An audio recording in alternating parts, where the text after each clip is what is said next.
Welcome to virtual office training.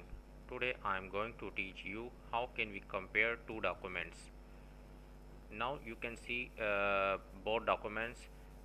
One documents monthly sales report Jan 2012 data and other is monthly sales report Feb 2012 data. And I want to compare both documents. How can we compare? Just go to the view menu. Here you will find view side by side option. View two documents side by side so that you can compare their contents. I want to compare the quantity of both documents. Just click this option, view side by side. Now you can zoom out,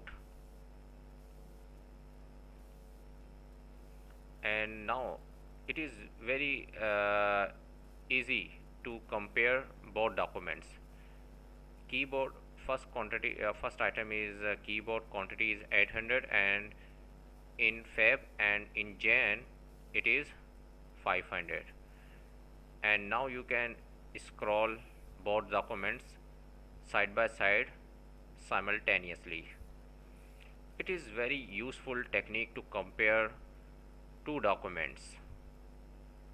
Hope this tip will be very helpful for you. Thanks for watching.